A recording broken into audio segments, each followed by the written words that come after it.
తిరుపతిలో దొంగలు హల్చల్ చేశారు.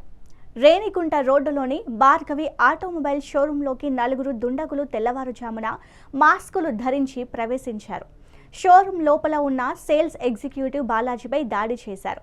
చేతులు కాళ్ళు కట్టేశారు. మేనేజర్ రూమ్లో ఉన్న 7 లక్షల రూపాయలు లాకర్ తీసుకొని పారిపోయారు.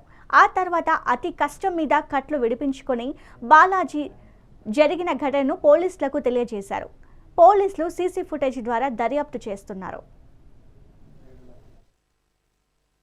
మనం ఇక్కడున్న భార్గవి ఆటోమొబైల్స్ మారుతి సుజుకి షోరూంలో ఎర్లీ మార్నింగ్ 3 గంటలకి ఒక నలుగురు వ్యక్తులు ఇట్లా ఫ్రంట్ డోర్ గుండా వచ్చేసి లోపలికి వెళ్ళి లోపల ఉన్న బాలాజీ అనే వ్యక్తిని తాళ్లతో కట్టేసి తర్వాత క్యాష్ చెస్ట్ బయటికి తీసుకెళ్ళి ఆ రైల్వే ట్రాక్ దగ్గర పగలగొట్టి అందులో ఉన్న 3,75,000 తీసుకొని పోవడం జరిగింది. అందులో భాగంగా దర్యాప్తు చేస్తున్నాము. సీసీ ఫుటేజెస్ అన్నీ ఉన్నాయి. డెఫినెట్గా డిటెక్ట్ చేస్తాము. ఇంకా లాస్ట్ బిఫోర్ ఎర్లీ మార్నింగ్ కూడా మనకు తిరుచానూరు లిమిట్స్లో ఇదే ఓనర్ది భార్గవి ఆటోమొబైల్స్లో జరిగింది.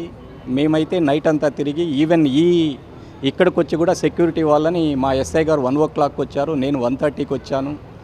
వాళ్ళని అలర్ట్ చేశారు, ఫొటోస్ కూడా తీసుకున్నారు సెక్యూరిటీ వాళ్ళు ఇద్దరే ఉండడం వల్ల కొద్దిగా వాళ్ళు నిద్ర మత్తులో ఉన్నందువల్ల వాళ్ళెదురుగానే వీళ్ళు సీసీ ఫుటేజెస్ ప్రకారము వాళ్ళెదురుగానే లోపలికి ఎంట్రీ అయ్యారు. దానికి తోడు ఇది రిపేర్ ఉన్నందువల్ల ఓపెన్లోనే ఉంది, వాళ్ళేమీ పగలగొట్టి లోపలికి ఎంట్రీ కాలేదు.